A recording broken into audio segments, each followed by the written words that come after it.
So how important have your staff been? In particular, Billy McKinley, Andy Cousins and Dave Rouse, who you brought in, and also Rory Delap, who was already in situ when you arrived. Yeah, staff have been vital. I'd worked with Billy in the past at Northern Ireland. When I got the Northern Ireland job, I brought him in as assistant coach. At that time, he was working with Fulham in the Premier League as well. We obviously had a long-standing connection and relationship because we'd played many years ago at Dundee United when we were both relatively in the early stages of our careers. So, and Billy had a pedigree of working at a really high level. You know, he had recently worked in La Liga with David Moyes, for example, at Real Sociedad. He had obviously he'd worked at Watford at a period, worked at Fulham. So, you know, and I know obviously what Billy's capabilities were. So he was my number one target when I got the job. I was fortunate that he wasn't in work and that he was at that time just doing a bit of recruitment work for West Bromwich Albion until the right opportunity came up for him. So the timing of it was good from that perspective.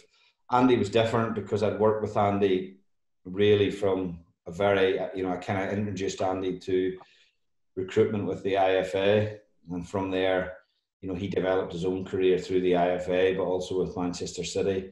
And I just liked the way he worked, you know, and his whole sort of role around the Northern Ireland team evolved from, first of all, looking for players that were eligible for us to play, and then, you know, more around the team where he started to become involved in, you know, analysing the opposition and just being around the players a lot more. So he started to show, you know, a real skill set in other areas as well. So he was one that I automatically was always going to bring in, and he just said, look, as soon as you get the job, you know, I want to come. So it was an easy one.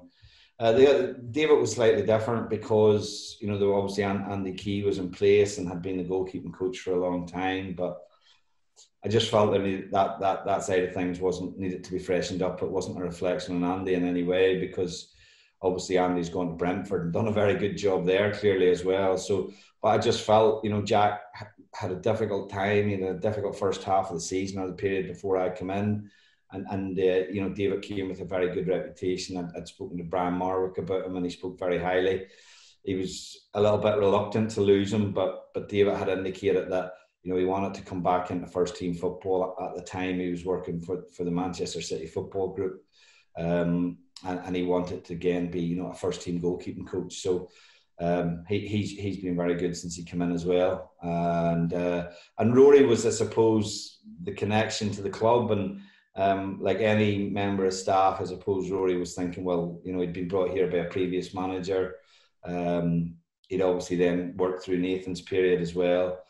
But, you know, I've been really pleased with Rory because he's done a lot of good work behind the scenes. He's got a good connection with the players because obviously he played with still, you know, the likes of Ryan Shawcross, for example. So Rory has a good connection with the dressing room and a lot of people at the club. And, you know, I think, you know, he's improving all the time. He's still a relatively young coach, but, you know, he's done a lot of work. You know, I designated him to do a lot of work on set pieces, and me and him both look at that very closely, and he's done a brilliant job in that area. So, you know, as I say, I think we've got good staff going forward that can, you know, get the most out of the group of players that we have.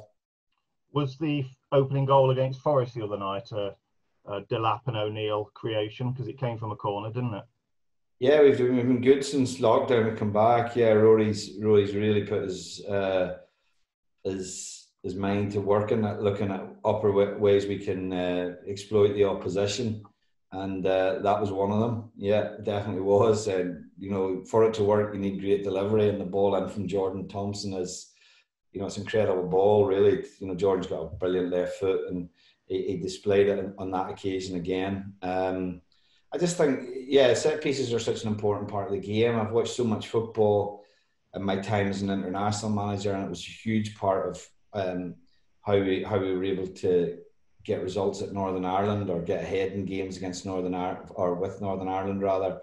So I was focused on that. You know, we worked quite hard on throw-ins. We're not where we'd like to be at throw-ins, but I think when you look at the really good teams, the top teams in the Premier League, they're very good in these areas. Leeds are exceptionally good in this area, so particularly throw-ins. Leeds are exceptionally good, and it was just reinforcing that message to the players, because players sometimes don't recognise the importance of these parts of the game, but it's where you get all the small gains and in these areas that can be the difference between winning and losing a game. And so we've got a few set pieces up our sleeve that we've not been able to use yet, but going forward, hopefully we'll get the opportunity in games once the season starts.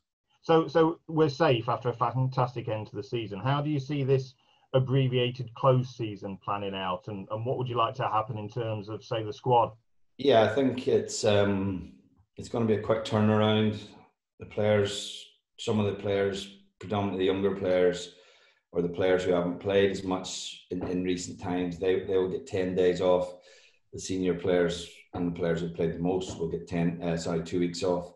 So we'll all be back in training from the 6th of August, which will, on the basis of a 12th September start, that'll give us, I think about 5.5 weeks preparation, which is enough given the obviously we've played up until the 22nd of July.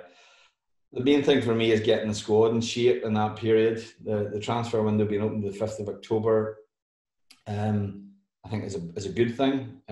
But equally, the season will be almost 4 weeks underway by then. So you'll have played maybe as many as, you may have played 6 or 7 league games by then. I haven't seen obviously the fixture list just yet.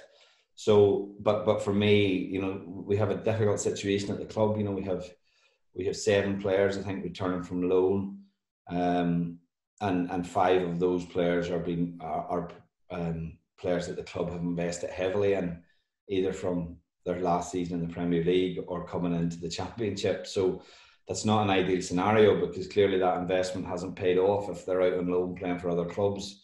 So we have to manage that situation and do what's right for the club predominantly, but also bear in mind to do what's right for the player. There's no player that comes to a football club and intentionally does poorly. Everyone comes with the intention to do well and it to be a good move. But I think for the players in particular that we're talking about, it hasn't been particularly easy.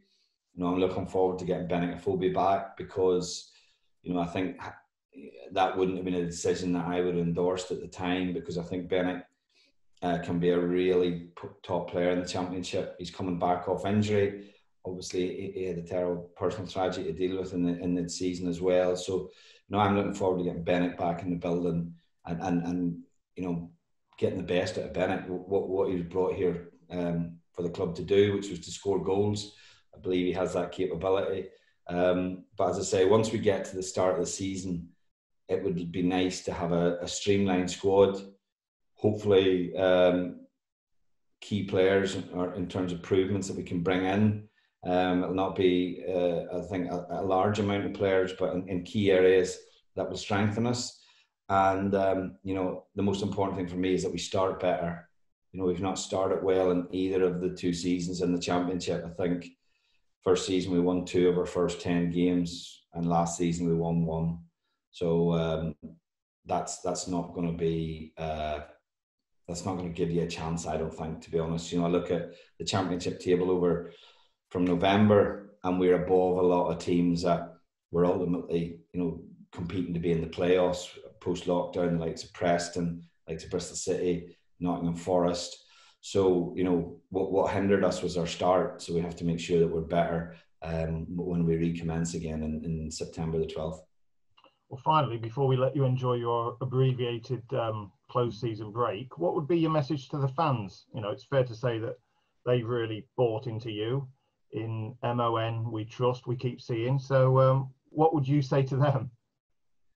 Just first of all, thank them, because I think they've been really supportive to me since we come in. I understand for the supporters, it's never easy when your team gets relegated from the Premier League after 10 years, and that's a difficult scenario. And I know that I think there was a lot of expectation that the club would bounce straight back, and that hasn't been the case. So, the supporters can get a little bit frustrated, they can get a little bit disappointed with that, and that's only natural. But I've seen the Bet365 and it's rocking, and that's a huge part. Our home form has been very good, but with a full house and a vociferous support, we can make it into a real fortress, and that is I think that's the key to trying to be successful in this league.